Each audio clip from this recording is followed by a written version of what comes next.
Okay, thanks so much for stopping by this free training on how to buy and sell land. Over the course of this webinar here, my goal is to teach you everything you need to know about land. And hopefully you won't need to buy or purchase anything else on top of this with a bunch of hard work, blood, sweat, and tears. I think you'd be able to figure it out just based off of this and free resources. If not, then I have a course and even a higher ticket, higher level mastermind group that's available for those who want to learn, as well as my free ebook. So let's get into it. My name, of course, is John Jasniak. I'm a land investor, and I'm going to hopefully teach you how to buy and sell land. This is one of my favorite pictures here. It's just me out exploring some land with my drone. And the reason why it's my favorite is because I really pride myself on actually getting out and looking at all of my larger purchases, especially. I think there's a lot of people out there who are teaching stuff and doing stuff and don't actually practice what they preach. So I'm operating and doing it every day. And I want to teach you what I know. So why land? Let's talk about this first. This was a really fascinating chart that I found from the Land magazine that I get every month. It's Texas land prices, which have skyrocketed over the last 10 years, over doubled from 1,800 an acre on average up to 3,600 per acre. And it's not just Texas, right? It's worldwide. It's across the United States and worldwide, really. I mean, land prices are going up. It's one of the fastest growing, if not the fastest growing real estate asset. And there's a good reason why. Here's a graphic that I pulled from land.com network, which we'll talk about here in a little bit.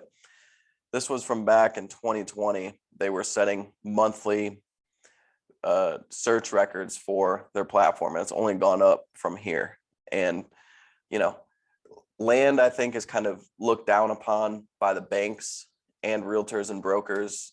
Banks kind of view it as illiquid, and they like improvements and valuables on the land. They don't necessarily like lending or working with the raw land itself. It can be very hard to get a loan at, and that creates a lot of opportunity for people like us, just investors or even brokers, to come in and take advantage of that arbitrage. And where there's problems, there's opportunity. Recently here, I was looking Google Trends keywords and just typing in buy land. Something really popped out to me. This is the past 5 years. We're looking at February 2017 over here.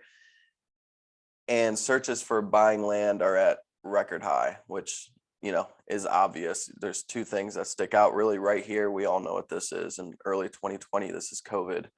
COVID hit, and people realized that, hey, it might be time to get out of the cities, own something ourselves. Land is a great option to do that, and it's continued to go up ever since. This is all 2020 and 2021. A lot of political unrest, COVID, crazy stuff going on in society right now throughout the world, really. And this is just a look at the United States, but this is a worldwide trend. People are wanting to know how to own land, and that's where we can come in and capitalize, obviously. So, kind of touching on people asking me, where can I start? How do I do this? What areas, et cetera. These are some great places to start. Now, these are not the only places, but, looking at Google Trends like this is where people are looking to buy land. Texas, where I love to operate, is right up top. Florida, another great place, right up top. Montana, land is absolutely booming in Montana. They are experiencing real estate price inflation like none other as of 2022 here. Around Bozeman and other areas, it's almost impossible to get a piece of real estate, especially a piece of land, at a somewhat reasonable price, at least. So this is a really fascinating trend and chart.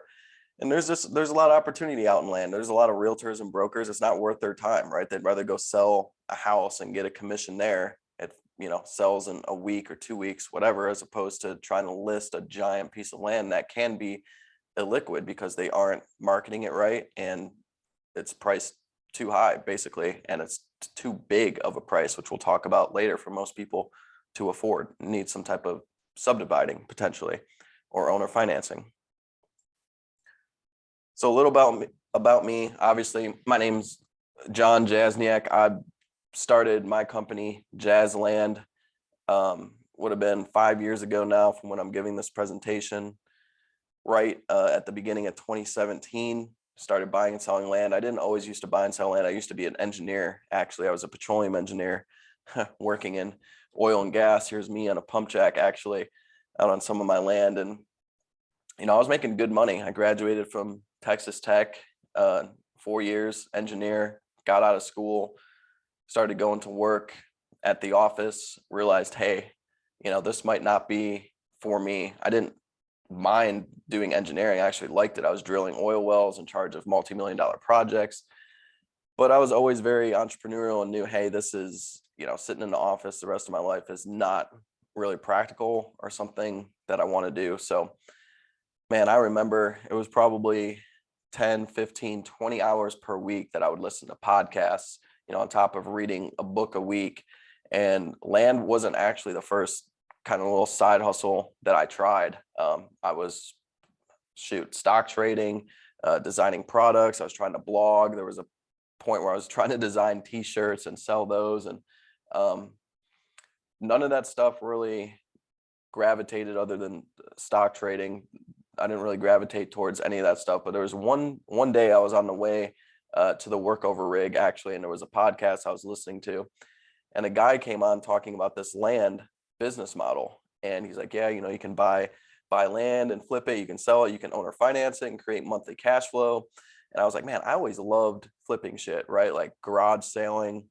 I remember concert tickets back in high school. I would buy, 8 of them and sell them off one at a time, all sorts of stuff. So I was like, maybe I can just flip or buy and sell land and do this with real estate. So I bought my first deal, which we'll talk about here in a second, in Texas. It sold really quickly. I was like, okay, there might be something to this. Bought a couple of courses, studied those, and started small. There was 2 courses, the Land Academy course and the Land Geek course, that I bought. Went through both of those before making my first purchase. And I'll never forget, I was actually, for this first deal, I was sitting in my office as an engineer, and I was negotiating with Rashid down here.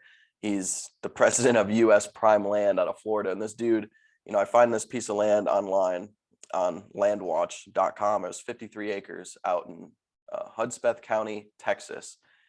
And I'm sitting there in my office. I'm looking through these land websites, even though I should be working in engineering.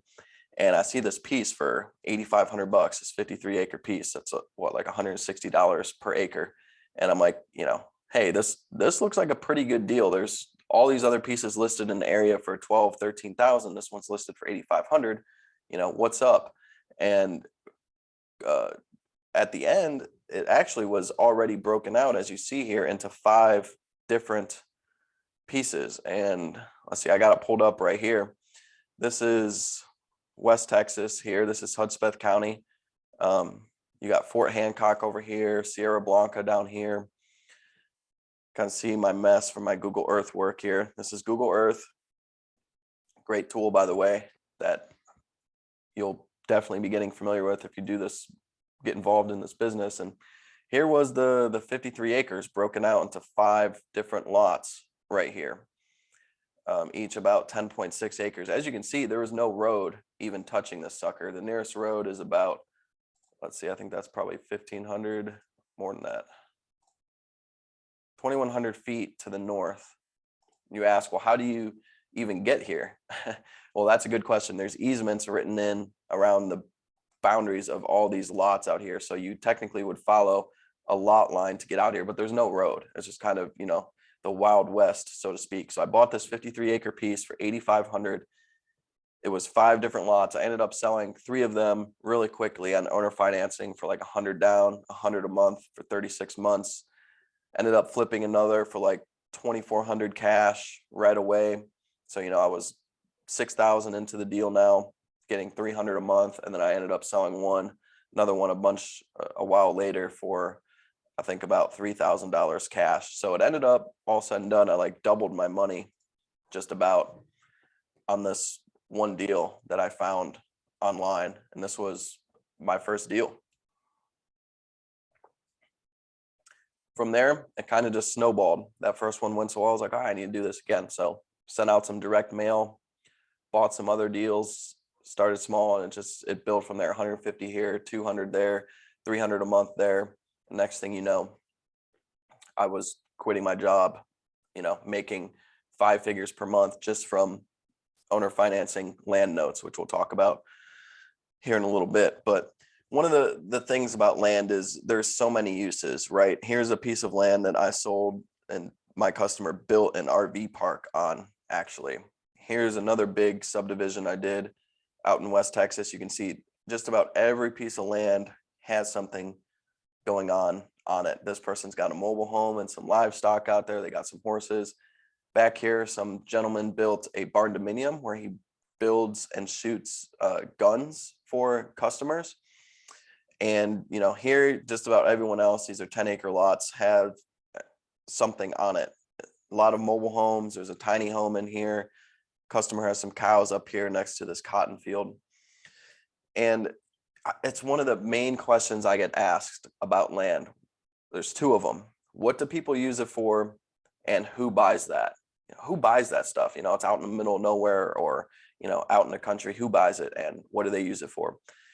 Uses, you could literally think of just about anything. Here are some good examples. Other crazy stuff I've had, stargazing, camping, building a motocross, a dirt bike path, looking for gems or minerals, fossils, just shooting, hunting, recreation, building homes, all the way to, stuff like that. Trying to think of some real crazy stuff I've had. One guy bought 10 acres from me out in Texas, and he built kind of like an underground bunker. He was almost like a prepper, but he built like an underground bunker for storage and even living quarters if worse comes to worse out there, which I thought was pretty badass. But uses are there are so many of them, and it's also important to keep that in mind, because when we go to sell this land, okay, what are people going to be using it for?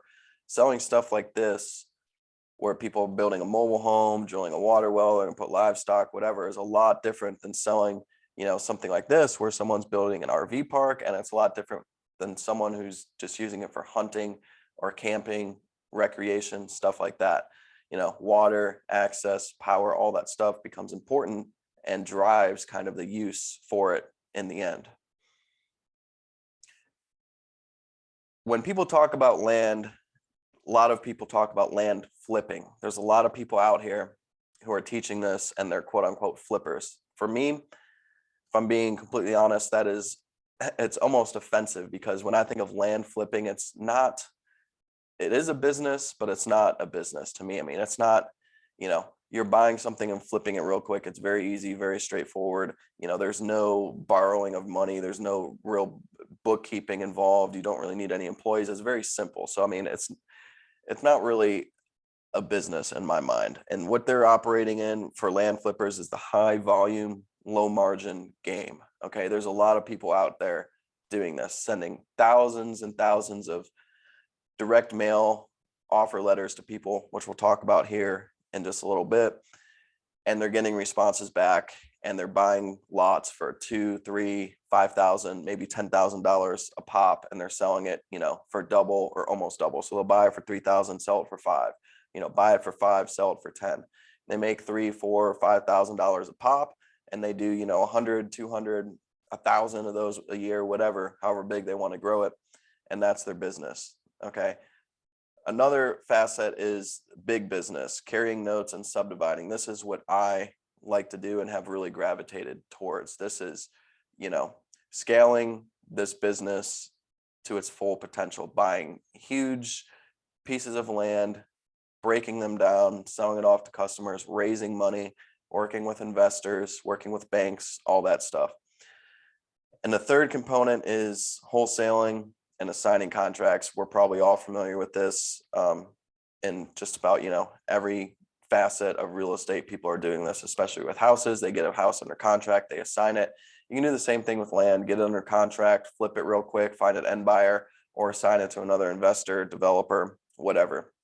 So at the end of the day, I really like to think all three of these components kind of work together. I think in the end, you want to be in the middle here, but let's be honest, we all have different goals. Some people, they just want to do a few deals a year and make a little bit of extra money. Maybe they just want to, make 20, 30, $50,000 cash, and they just, flip some deals, high volume, low margin, make $5,000 a pop. Other people want to grow $100 million business. That's my goal, is to have $100 million plus real estate holding business with land. And so, we're looking in the middle here. And some people just, they like it as simple as possible. So they want to wholesale and just assign contracts and scrape the dollars in between. But I think all three go together. And the start of the business, we kind of start over here. We add in wholesaling and we move towards the middle as we grow in this business. So where do we start? I always tell people, you got to become an extreme expert in an area. I don't care where that area is. We mentioned the Google Trends, buy land search, population, politics, the economy. It all comes down to demand. In the end, those factors really drive where it's done. There's people out there preaching, census maps and look at the population, all that stuff. But at the end of the day, this can be done anywhere, right? There's land on this is, there's land everywhere. This is planet Earth. Earth is made up of land. It doesn't matter if you're in the United States or a foreign country, or you're in California or New York or Texas. It can really be done anywhere. Some areas are better than others, as we talked about here, but really it can be done anywhere. And I kind of want to show you guys that. Let's take a look at Lands of America, which is the go-to site. Really, this is like the eBay or Amazon of land right here. This is the land.com network. They have Lands of America, Land Watch, and I think a couple others. And you can see, there's people listing Tennessee, Texas, Arizona. You find land all over the place. So, let's look at where I am at, Fort Worth, Texas. What I really like about this is their mapping feature. It's actually really a great platform, to be honest. You can pull up the map, you can set different filters, different acreages. Sometimes people list big ranches on here with houses and stuff on them and different residences. That's cool. So you can search and find land all over the country. Doesn't matter if it's in Texas or, Kansas. Kansas has plenty of land, especially farmland. So this is really the go-to spot for land. And the second is Facebook Marketplace. Facebook Marketplace, I love Facebook Marketplace. Of course, you can buy and sell anything here. It's set to Fort Worth, and you can just search land. And, so much stuff for sale, even Land Rovers. So it can be done anywhere. And what you really need to do right here, you must become an extreme expert in your area. Okay. I like to say, start where you're at if possible. I live in Fort Worth. If I was starting a land business, I'd be looking somewhere around here. But what's going to drive a lot of this as well is your budget, right? Fort Worth, Dallas, this area has crazy sky high land prices. You might be able to get an acre or half acre for, 10, 20,000 somewhere outside of the city. Some people can't afford that when they're starting off. So you might be stuck in more rural areas of Texas or Arizona or, Florida or something like that, where you can buy 1 acre for $1,000 or $1,500. So if you can start where you're at, somewhere within an hour to 5 hours, where you can actually go out and see some deals that you're going to buy and really become an expert in that area, I think that's where the big bucks are made. I've become an expert in all of Texas, really, mainly the west side of Texas. And so I know the area like the back of my hand. So when I see a deal, it's just like printing money to me. I know that's a deal. I know what I could buy it for and what I could sell it for. When you get to that level of expertise in an area, that's where the big bucks are made. You don't have to work near you though. Some of my first deals were in Mojave County, Arizona, which I was never even going to see that land. I just bought it sight unseen. You can hire someone to go out and take the photos, and you sell it sight unseen as well. Possibilities are endless. Start near you if you can, but at the end of the day, choose an area, become an expert. How you do that is studying what's for sale and what's going on in different areas. So I'm actually going to pull up. Let's go to Mojave County, Arizona. So if I was working Mojave County, I would just pull this up and start going through these listings, seeing what's being sold and for how much. What I'm looking for is filter. You can filter it by price.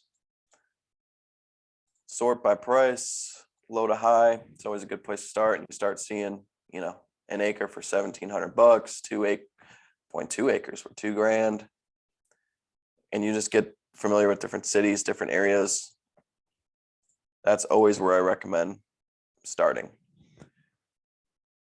So how do we find deals? Basically, there's two main ways that I talk about. The first is just online. I mean, there's been plenty of times where I have come here on Lands of America and found a deal, let's just take this piece for instance, $3,000 for 1.25 acres. And let's say, it's worth $5,000. I don't know if it is, but let's say it was. I would call this person up and say, hey, would you take $2,500 for? You buy it for $2,500 and you resell it for $5,000. A lot of these listings have very poor listings. This one's decent. Sometimes you'll find listings with just one photo, or in this case, it's just a photo of a county map. And it's like, what the heck is going on here? And that it's a deal and you can just simply buy it and sell it for more. I don't know if this one is a deal, probably not. Looks like it's pretty much listed towards full retail price, but you get the gist. I will say it's harder to find deals online that are smaller acreage, right? Because mostly anyone can afford $2,000, $3,000. So when your buyer pool opens up like that on these lower priced pieces, they're able to sell quicker, churn faster, and list towards full value. When you get into the bigger pieces, let's set this to 80 plus acres. When you get up here, $600,000, $650,000, $320,000, less people can afford those prices, right? So your land becomes more illiquid, especially if it's listed by a realtor or a broker with a crappy photo. Like, look at this. What is this? 2 pictures. They're asking $250,000 for 120 acres. What are these photos? I can't even, it looks like maybe an old gold mine or something. Like I have no idea what this is. Black and white photos. The first one, you cannot even tell what is going on. It's a mine property. You would think for $250,000 that they would go out and at least get some drone photos or have some decent photos. So, finding land online I've found plenty of lots online. It's one of the main ways that I do things, especially with the larger deals. It's possible. The smaller deals are more diamond in a rough with, 1, 2, 3 acres worth $4,000 or $5,000 because they're selling so quick. But you can do it.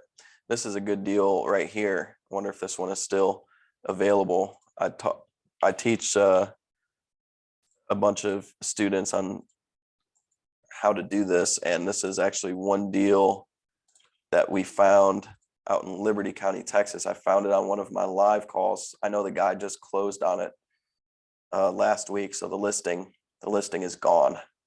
But it was funny. This was the only photo. It was one picture of the county map. There was no way to tell where this land was located. Like, man, you need to buy this property. It's worth, they're asking 12, offer 10, and it's worth probably, $20,000 cash sold separately with these different lots, or you can finance it out for probably 30 or 40,000 over 5 or 6 years, and he ended up buying it for I think 11,000 and is selling it off right now. So plenty of deals to be found online. It's only possible if you know your area like the back of your hand and you know what's a deal. And that at that point, hey, this is worth 20,000, not 12,000. Just buy and sell it. Second way to do it is with direct mail. When you're starting off, this is probably the best method. Create an offer letter. Here's the front of my letter, and you mail it out, especially to these lower acreage, lower cost pieces. You mail it out, say, hey, I'll buy your land for 1,000, 2,000, 5,000 bucks, whatever.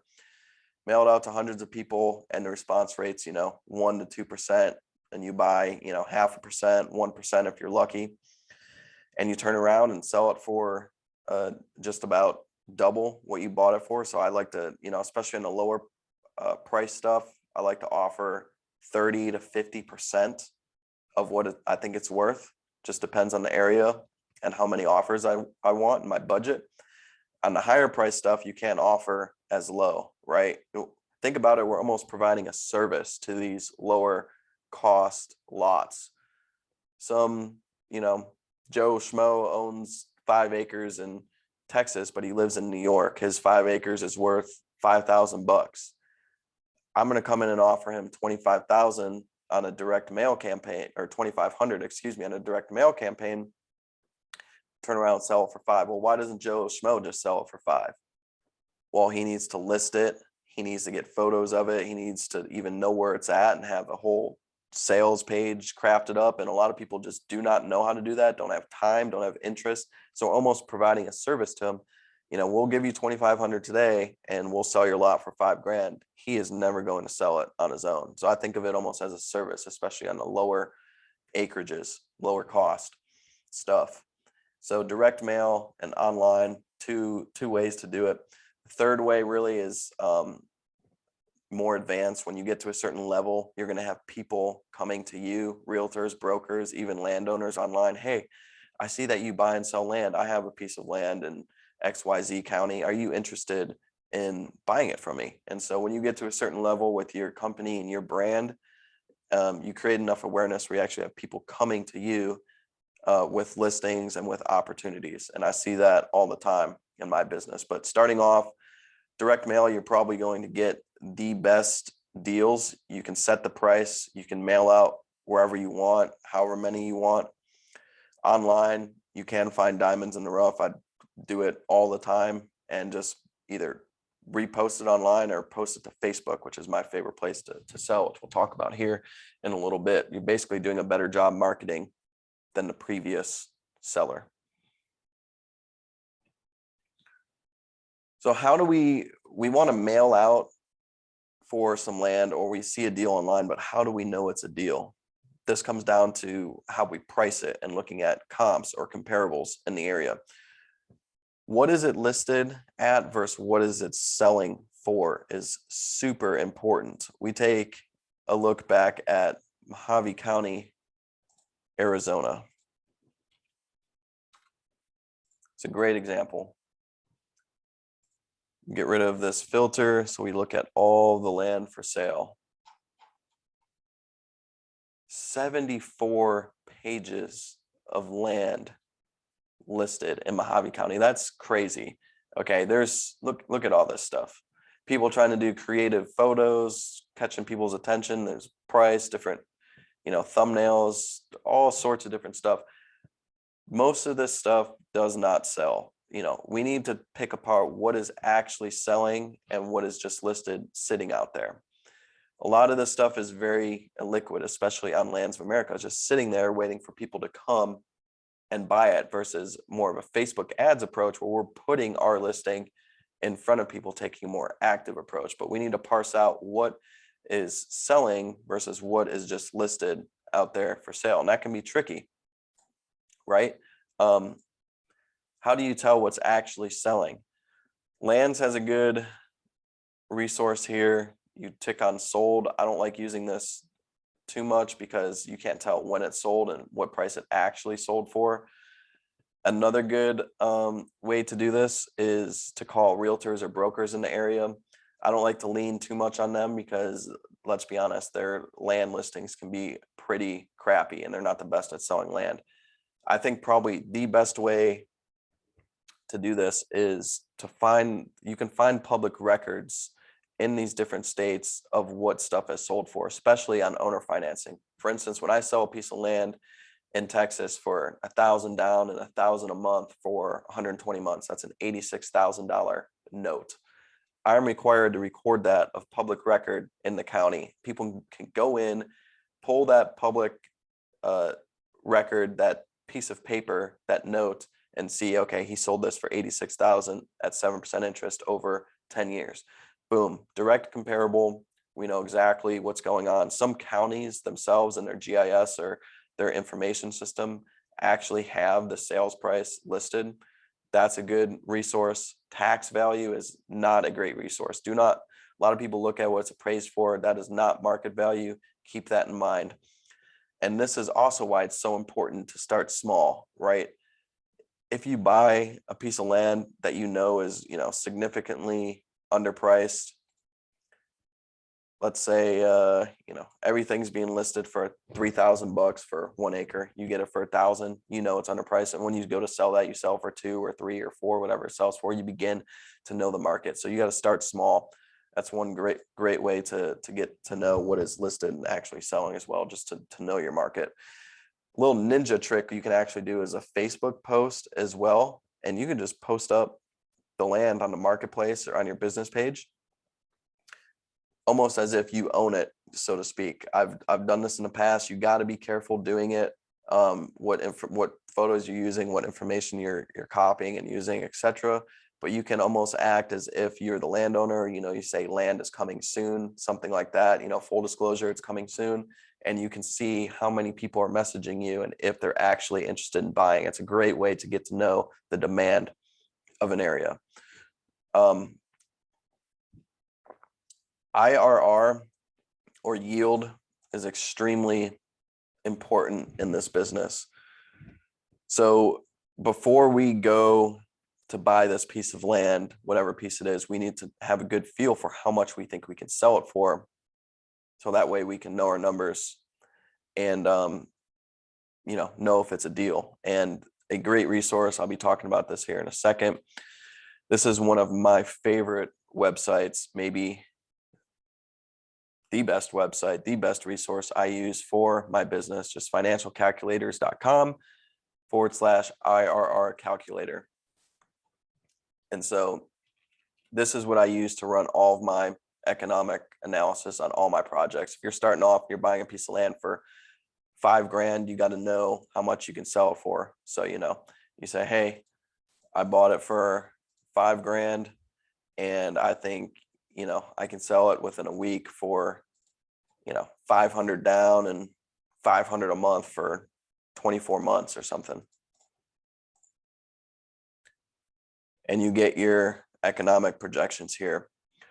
I like to tell people stay above a 40% yield. Okay, 40% is like bare minimum. Why 40% is kind of an arbitrary number? Because you can always buy a land note that's already performing from another investor, and the going rate for that is like 30%, right? So why you need some type of added incentive to be able to run business, take the risk, do all this work and research. I mean, that's a lot of work, risk, research. We're running a full-on business. What percent above 40, above 30, where you can actually get a land note for? What percent above 30 do you need to make it worth your time?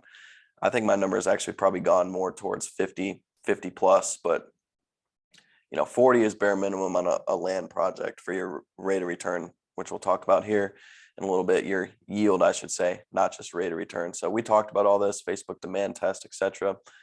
Online deals, I talked about how you can find land online, but one thing I really want to emphasize is Zillow, Realtor.com, and some of these other sites. It's pretty crazy. People will you'll have realtors and brokers who list on Zillow, but not on Lands of America, or they'll list on Realtor.com, but not on Lands of America or Facebook. And so they're greatly limiting their audience and their views, right? Not many people are going to Realtor.com or Zillow looking for land.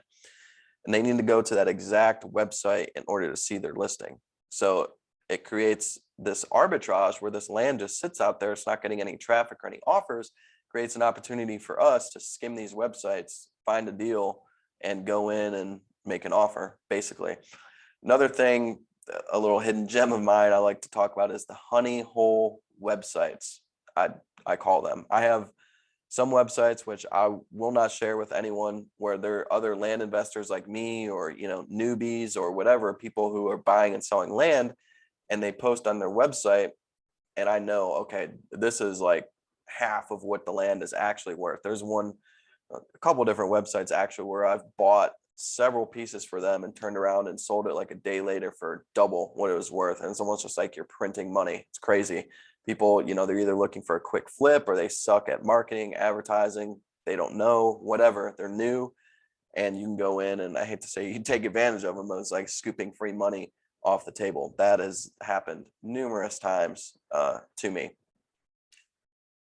This is one of the main concepts I want to get across to you in this talk, is IRR, or yield, does not equal return on investment.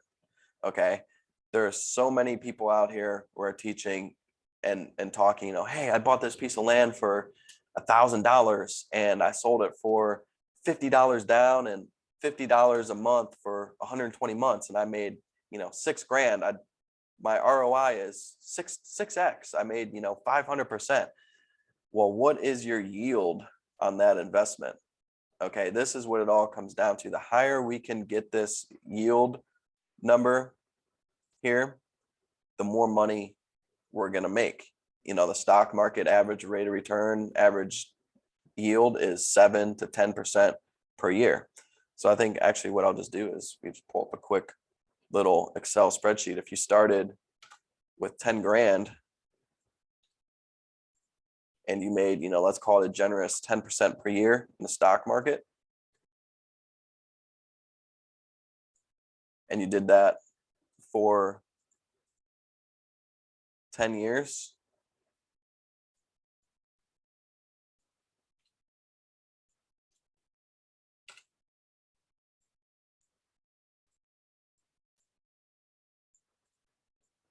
I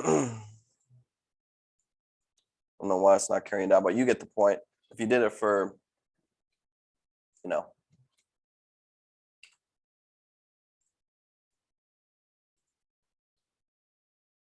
10 years at 10%, just sitting in an account, you've made $23,579 is what your money is worth after 10 years. You've, little over doubled your money. That's a 10% yield, right? Okay. With land, let's talk about, let's say that 50%, we don't want to take a deal under 50%.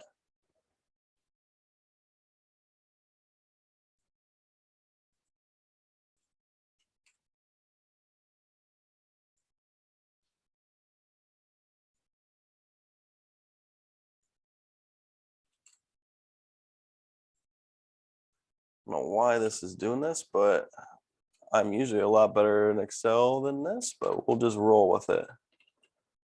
All right, there we go.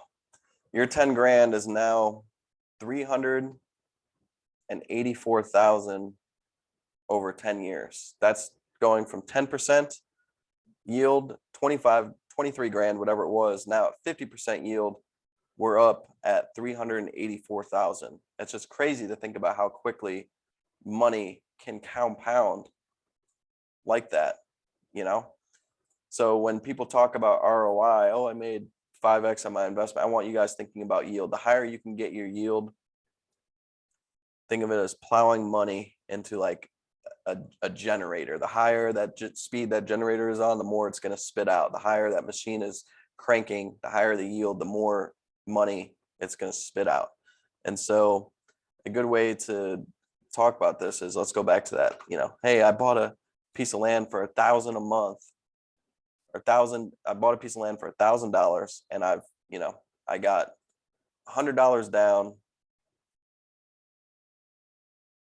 set this investment date back to where it needs to be.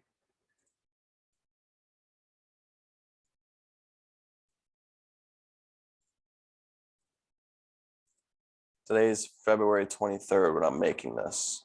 So let's say you bought a piece of land for $1,000 and you sold it in 5 days, you got $100 down, and then you started making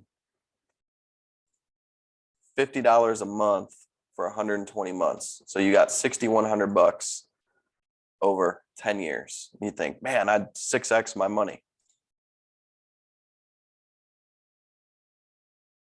Okay. Not a bad deal. You turn 1,000 into 6,100 over 10 years. Your rate of return is 500%. Your yield is 90%. Okay, your return on investment is 500%. Call it. Your yield is 90%. That's pretty good. That outperforms the stock market, significantly.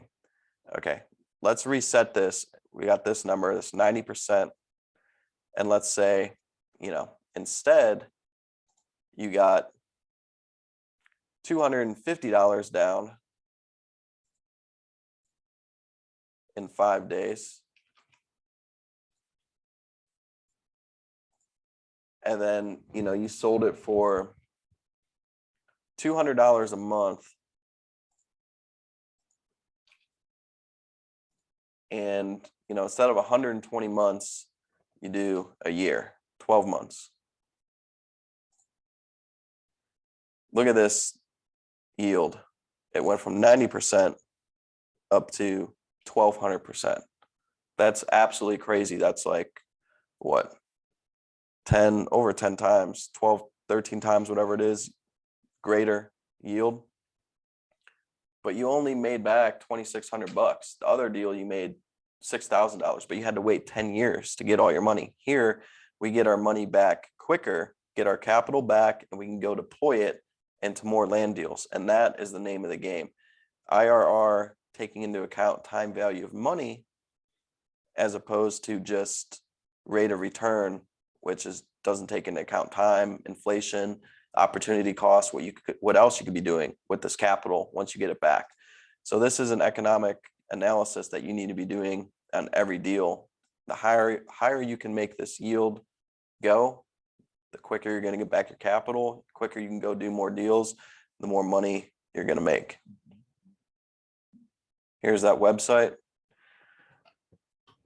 That and this loan calculation spreadsheet are my two favorite tools for the business. So let's talk about direct mail. I mentioned, you can send out mail to people to get deals. There are really two ways to get this data. You either go to a third-party provider like a RealQuest or Data Tree. There's plenty of providers out there. What they do is they take the county tax roll and all of those owners and addresses and records for the pieces of land in the county, and they provide it to you at a cost. It's like 10 cents per record, let's say an average, or 5 cents per record. So you can go and pull data of 1,000 landowners for $50, and then you turn around and mail that out and try to get a deal. So that's one way. Another way is to manually scrape a GIS map. And I will go ahead and pull one up for you, actually. This is my favorite way to do it because it allows you to get really granular, especially on the larger stuff. Now, in the smaller deals where you're mailing out 1,000 pieces of mail for 1 acre lots, it's not really practical to go to a GIS map and start scraping all this data and, picking out all the landowners. But, here's a example of Johnson County, Texas.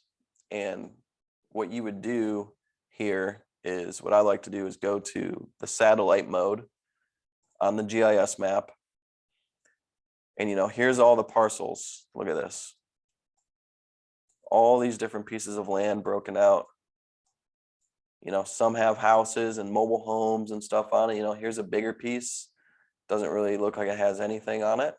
And so that's what I target. I like to look for these bigger pieces, like, this one, for instance. This one doesn't look like it has anything.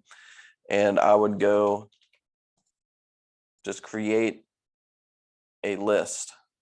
And all you need is, owner name, address. Here, I'll pull you up my spreadsheet here for one of my counties that I have mailed out. What we'll do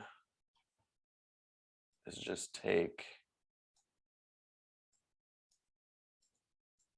all of the correct fields that you really need. Just copy it over to an Excel spreadsheet. So here's, I have a spreadsheet, status, control, all this stuff. This is just to help you record keep. So here, if it's Johnson County, Texas, I would put like TXJ. So when the mail comes back, I know it's from Johnson County. And then the control is, letter 1000, it'd be TXJ 1001.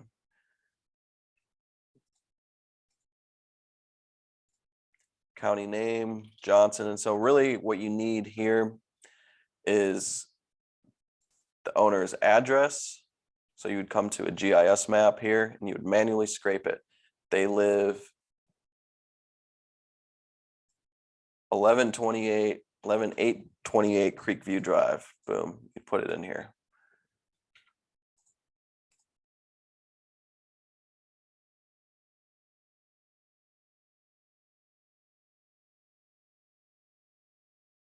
Interesting that they don't have their city here.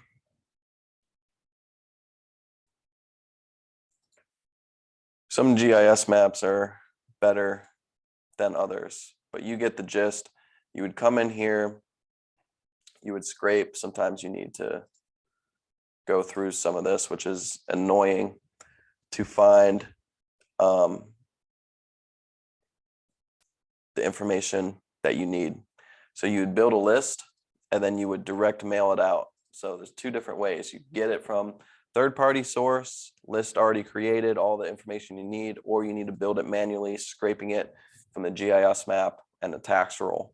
Looks like here with Johnson County, you almost need to take their parcel ID, go into the tax roll, and then probably pull all of their information from there, which is more time consuming, obviously. So the reason why I like doing it manually with scraping it like that is because it allows you to get very granular. Here you can say, okay, this doesn't have anything on it. It's raw land. I want to mail it. I know that this is worth $50,000. I'm going to mail it for $30,000. Okay. Maybe you find something that doesn't have as good of road access or doesn't have power, like this one. I don't even know how you would access this one. So you mail it out, maybe stuff around here is worth, like I said, 50,000 per acre. Maybe this one, is only worth 30,000 because it doesn't have any road to it. It's like, how do you get to it? So it allows you to get really granular and mail out like that. And it'll allow you to mail out selectively what you want, as opposed to you pull a mass amount of data. It's like, how do you parse that out from a third-party source? So like I said, your offer price is important. How much are you discounting it? We talked about, I just said something's worth 50, maybe you offer 25, 30. If something was worth 100, you would, instead of 50 cents on the dollar, you probably have to offer 60, 70 cents on the dollar. No one's going to sell their $1 million piece of land, for instance, for 500 grand, 50 cents on the dollar, or 300 grand. You're going to have to offer 700 or 800 grand to get their $1 million piece of land. So the discount value just depends on the land you're trying to buy, how much and where it's located. When it comes to due diligence, really it all comes down to the county. The county holds the tax information, they hold ownership information, restrictions, the documents, all that stuff. The thing I like to do, if I ever have a question on like, hey, does this property have city water, or what type of restrictions or zoning does this property have, I'll just call up the county. I'll call up usually the tax assessor, or like the public works office or something, if they don't have the answer, they will direct you to who does. I can pretty much guarantee it. All those county offices know one another. If you just pick up the phone and ask them, they'll direct you directly to the right spot. So price, access, and usage are kind of my three things that I look for in a piece of land. All land has value. Okay. If you can get it at the right price, we all know real estate is money is made on the buy side. So if you get it at the right price, all land has value. It could be, middle of the desert like this, middle of nowhere, and you buy it for $200 an acre, it's worth $400 an acre. If you buy something closer to the city, people are going to put mobile homes, maybe it's worth $5,000 an acre. You need to spend $2,000 or $3,000 per acre to get it. So it just all comes down to the price. Access is the next important thing. People are going to want to know how to access their land. You can buy landlocked land, again, for the right price. It still has value. But access is always super important. Does it have a road going to it? Do you have to off-road? Does it have legal access? Most importantly, some lots have legal access, but not physical access. So you can create a road or get to it, but there's not currently a road in place. And finally, what is the land going to be used for? If it's full on residential usage or some type of commercial use or something, it's probably going to have a lot different marketing plan and scheme and price point, as opposed to something that's just desert land that's going to be used for shooting and off-roading and camping. So I get asked a lot, like, what are some examples of pieces of land you've bought and stuff? And so I wanted to give some direct mail case studies here. There's a few of them. This one, actually the land almost looks similar to this, out in West Texas, just desert land. I bought 10 acres for $925. Here's my check. And I sold it to this guy for 100 down and 100 a month for 48 months. Okay. So back to the yield calculator. We can do this quick calculation and see. Let's assume, I bought it and sold it, in 2 weeks, which is pretty reasonable. You get something that low of a down payment, it really does sell that quick. People are like, man, you actually sell land in a week or a day or a month, whatever, like these short times. Yeah. When you offer easy down payments and owner financing, yeah, it does sell that quickly. 100 a month down and 100 a month for 48 months. So we got 49 inputs, 267% yield. That's a great deal. I mean, beats making 7% in the stock market. And the thing I like about this is it allows us to get that monthly cash flow, right? When you have your money sitting in the stock market or bonds or a bank account or crypto or whatever investment you are choosing, you don't have the monthly cash flow in a lot of those cases. 401k, whatever, you don't have that monthly cash flow coming in. That's so important if you want financial independence and freedom and the flexibility to do what you want. And also you're getting that monthly cash flow, you can reinvest it and do more deals. So that's one example, is 10-acre piece. Another example, this one was an outlier. I do have some that are crazy outliers. I wanted to show you, kind of humble brag. Bought this 10 acres for $500 and sold it for 500 down. So I got my money back like right away, and $250 per month for 96 months. And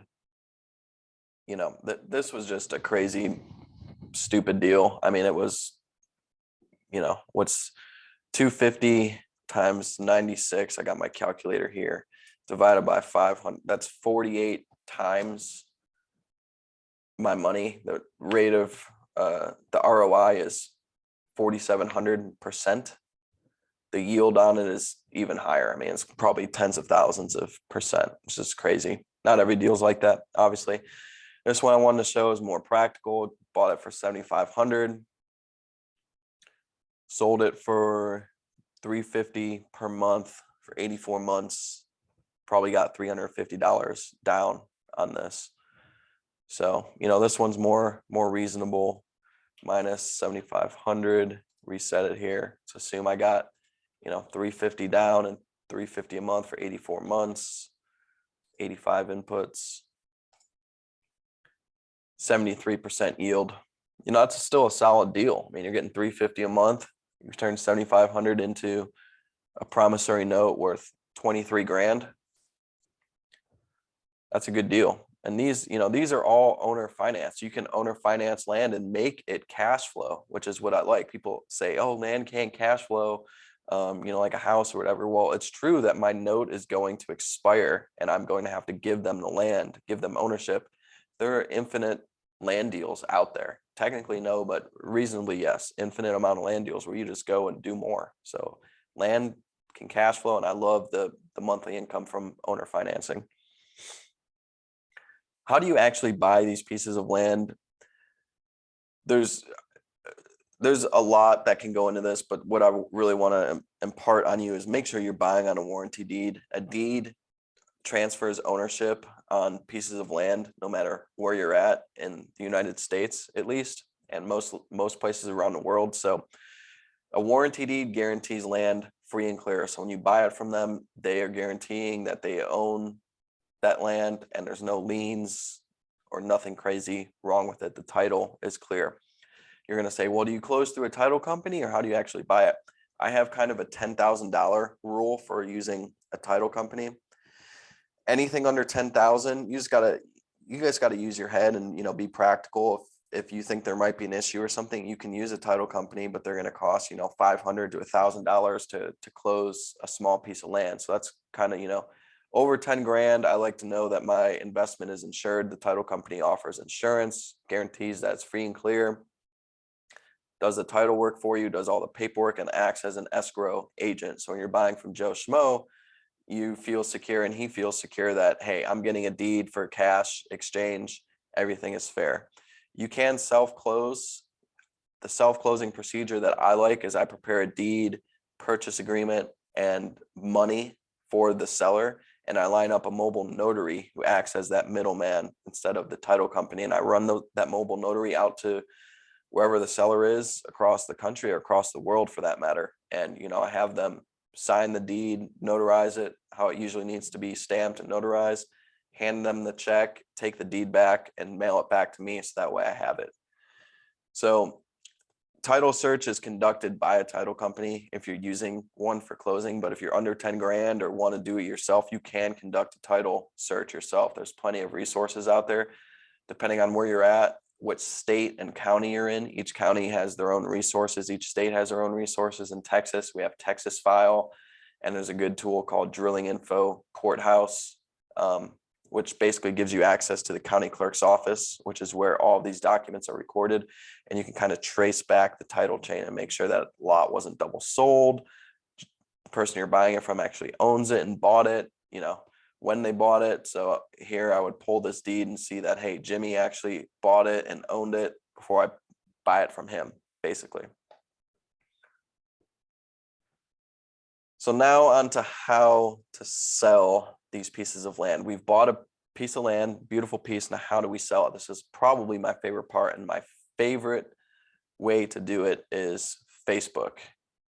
Probably the most hidden gem of real estate is the Facebook marketplace and a business page that you run ads from. And, as you see, social media and personal branding are more important than ever nowadays, especially in real estate. People want to see who they're buying from. They want to be able to trust you. They want to know that you're a straight shooter. So this is my Facebook page, which has since grown a little bit since this. And I also, love to sell on the Facebook marketplace, which we'll talk about here and I'll show you.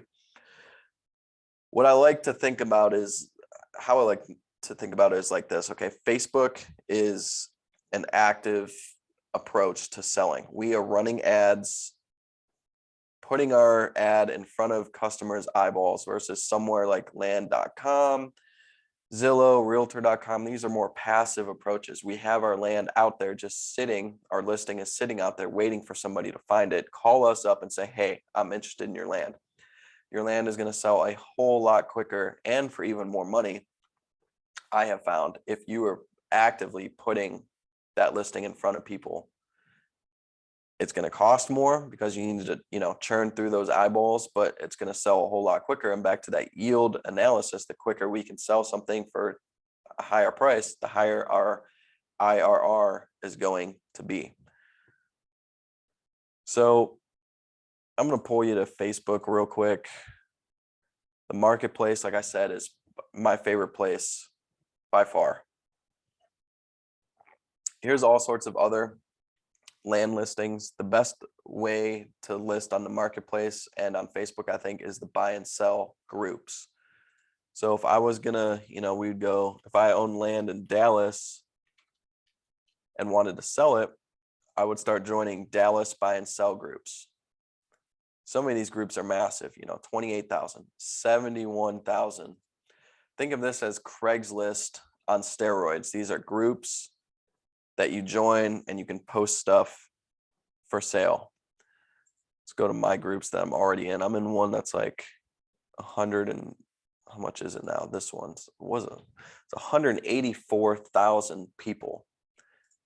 And so you'd simply hit sell something. You would come in here, post your land. I like to hit item for sale. Facebook's always changing. So when you see this and if it's changed or not, you just gotta, be resourceful and figure it out. But right now I'm posting it under miscellaneous, doing a nice little description, adding photos.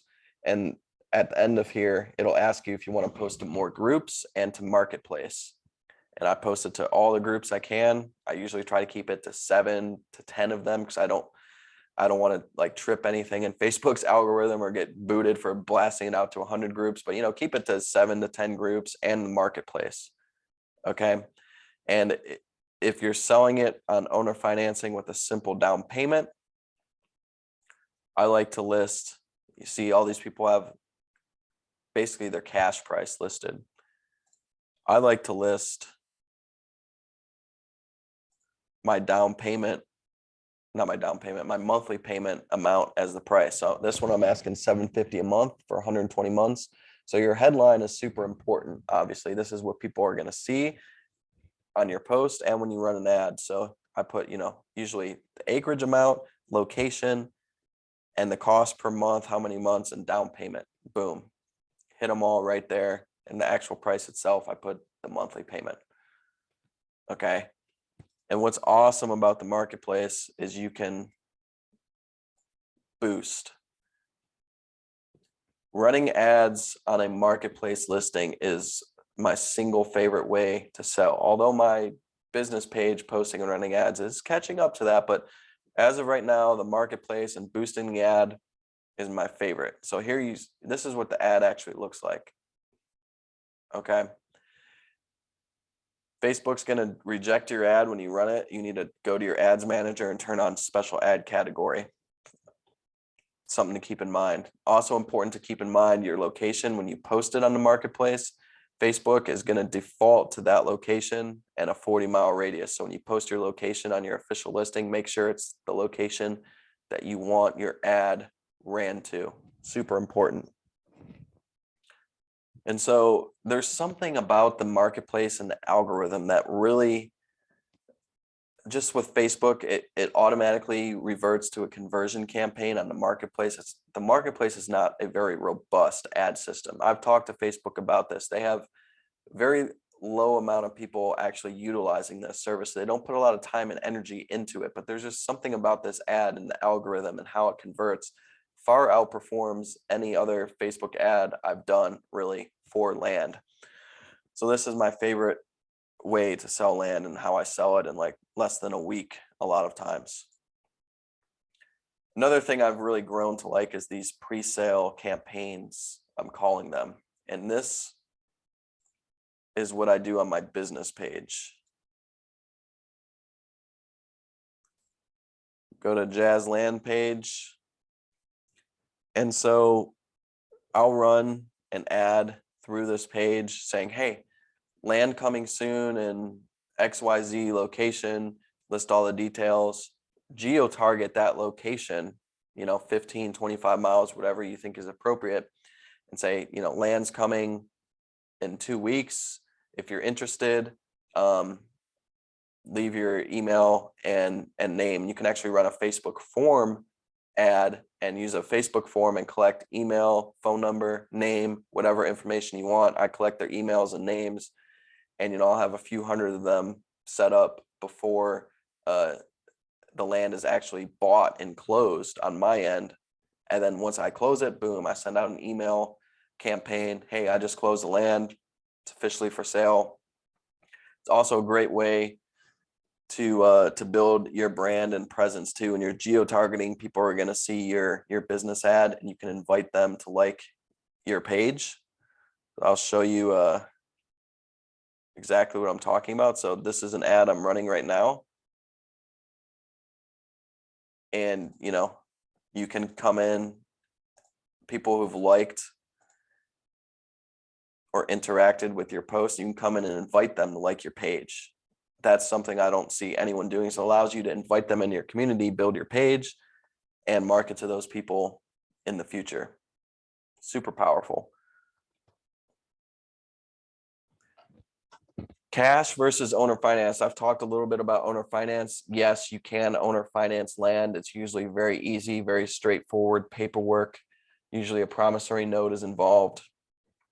You can do a contract for deed as well. Basically, all I do is I create a closing package, and I close most of these deals myself when I sell them. I'll get the customer everything they need: promissory note, deed of trust, closing statement, an authorization form so I can start billing them monthly. I email it to them with instructions. They mail it back to me, and boom, we're off and running.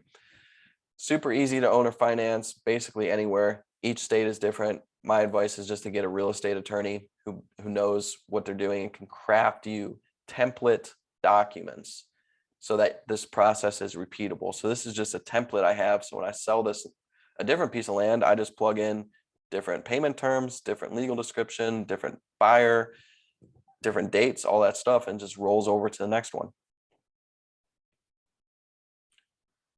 I do want to touch cash deals, obviously, are super valuable to get our cash back right away. I'm a huge cash flow fiend. Obviously, I love cash flow. So most of my stuff is owner financed, and I have that monthly passive income. Cash deals are important to keep the capital coming in to drive future business and go redeploy. You're going to find that a lot of people can't afford to buy land for cash, especially larger deals. Anything over 10,000, your buyer pool really starts to fall off.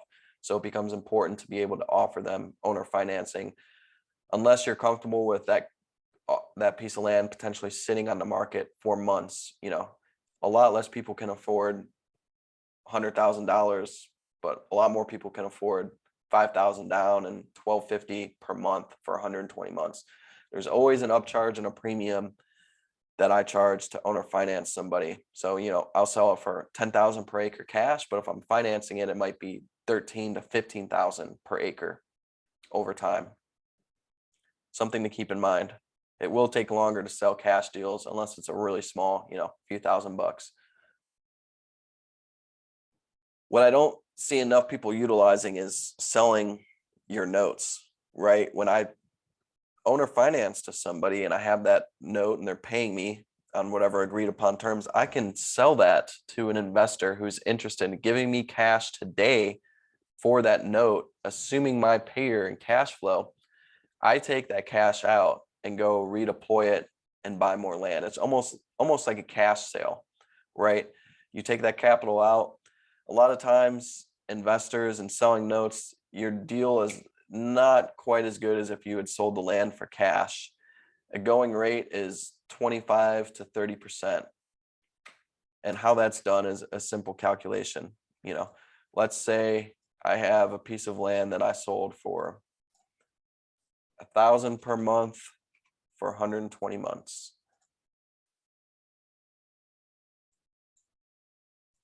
At 7% interest. Is what I charge on all my notes. Interest is kind of irrelevant, but it can be important. What's more important is the total cost and the total principal here. So this is an $86,000 note that they're paying me on. Now, if I want to go sell this to an investor, the going rate is 25 to 30%. Okay, so we would set this equal to 30% to find what type of discount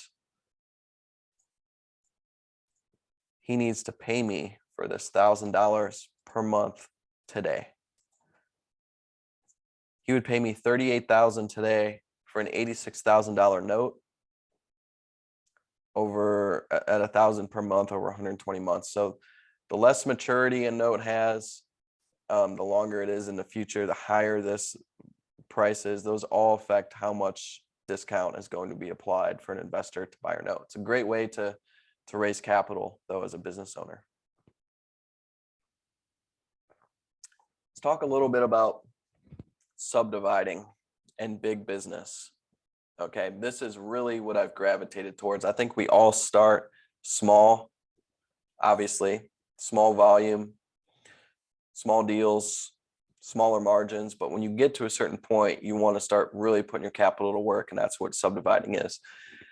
And, you know, this is a good example. It's a 160-acre piece I did, broke it into 8 different 10-acre lots and 2 40-acre lots in the back, and sold it off. This was a huge development I did. Jazz Acres, 465 acres. It was 75 lots. Sold it off. And what I love about subdividing is it can be very simple, and you can put a lot of capital to work, and your returns can be substantial, because as we buy more land, the cost per acre is less. You buy more of something, you get a discount in most cases, and it's the same with land. Buy 100 acres, you might be able to get it for $3,000 per acre. A 10-acre lot in the same area might sell for $5,000 or $6,000 per acre. Because it's less land, it took time and energy to get it to a lower acreage, maybe took some platting, surveying, maybe county approvals, engineering, all that stuff. So there's a huge arbitrage to take a larger piece of acreage, break it down, and sell it for more per acre. How do you evaluate these subdivides? When you get to stuff this big, it becomes critical to know your numbers, both your yield and just your economics in general. Here, we really got to utilize this tool. We need to have very clear understanding on how much acreage is selling for an area, and know exactly what we can buy the land for and what we can sell it for. How do you do this? You would, if you wanted to subdivide, for instance, a 100-acre piece in Mojave County down to 10 acres. The first thing I would do is find how much I think 10-acre lots are going for. Okay, they're going for $3,000 per acre. You can sell 10 acres for 30 grand. Great. Now, how much can I find a 100-acre piece for? I can find it for $1,500 per acre, half the cost. It doesn't really cost me that much to break it down to tens, and I can sell it for double. Great. So you're finding how much you can sell that lower acreage for, how much you can buy the larger acreage for, and you start running your numbers. And this is where the yield calculation comes in, how much you're paying for the land, how much you're selling each lot for, how much do you project to sell it for. A lot of these can be found online because, again, these larger acreages become so illiquid because people cannot really afford, you know, $150,000, $300,000 for 100, 200 acres, whatever. But they can afford 20 or 30 or 40,000, especially if you start owner financing it for a lower acreage piece. So you can find a lot of these online. They just sit out there with no offers or anything. So they're trying to sell it all as one.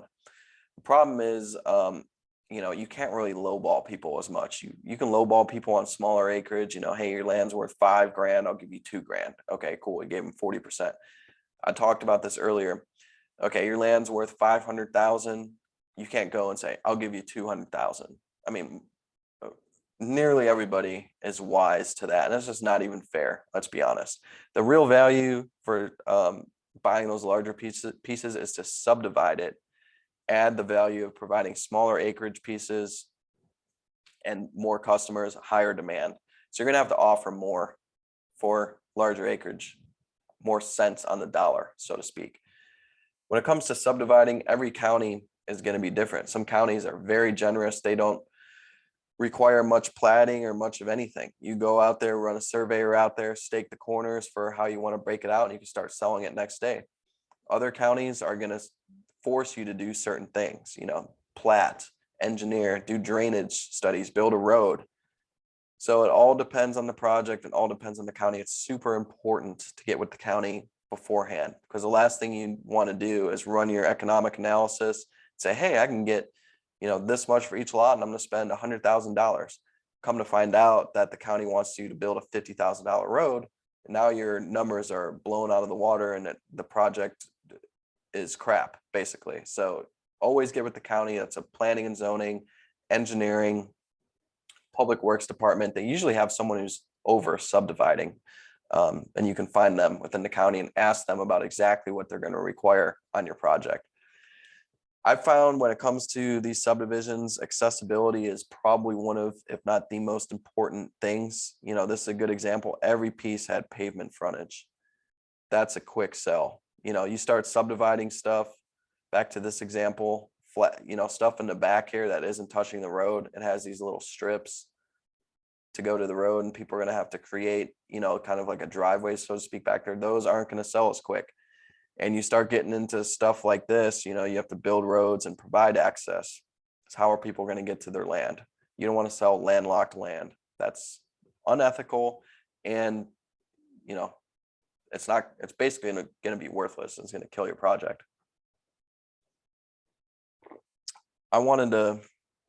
This is probably my favorite subdivision I've done. It's the one in the picture right here. And I wanted to show you the case study on this. What I've really started doing is started buying these subdivisions with seller financing. So this seller was 79.6 acres. I went to her and said, hey, I'll give you $70,000 down and $210,000 over time to buy your land. And then I work it so that while I'm paying her, I can subdivide it and sell it off to my customers on owner financing as well. So I have all my customers paying me, I'm paying her, and scraping the difference in between. And what that does is it allows me to leverage my money and my yields go sky high. So this one, go to it on the map over here. Actually, we don't even need to do that. I have it right here. This was 79.6 acres that I broke down into 7 different lots, 6 10-acre lots and one 19.6 acre. It all had great frontage. All I had to do was run a surveyor out there, mark all the corners. He made plat maps for each different lot, and I sold it all within like 5 days. And here's the yield analysis, the numbers from my IRR calculator. I gave her $70,000 down, $2,775 per month, and I have all the payments coming in from my customers. The yield was 110%. It was, over $1 million project of projected inflows. And this number would have been substantially higher, but I had a balloon payment with her after 24 months. If I had just given her $27.75 for the length of the note, which was 10 years, man, this number would have been probably 400 or 500%. I don't even know. But we had a balloon due after 2 years. So this brought that number down a little bit. But what I'm not showing is there was a cash sale in here, and I've sold 2 of these notes now. So my ability to take that capital out raises my yield significantly, because I don't have to wait 10 years to get my cash. I can take a discount today, but even with that discount, my yield is significantly higher, because money today is a lot better than money in the future, obviously.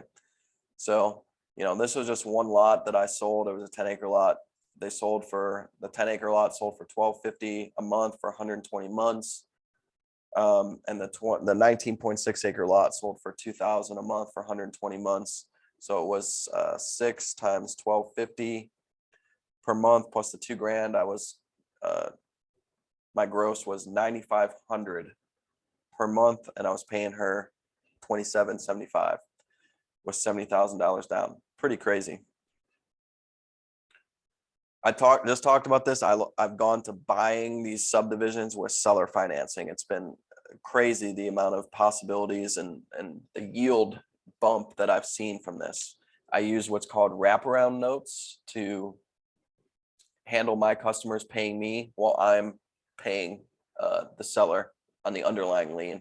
And it all comes down to the closing documents used when you negotiate this deal. You can negotiate it however you want. I've gone to having specific documents in place that allow me to do this process. And what I love about it is it keeps you away from banks, right? It offers so much more flexibility.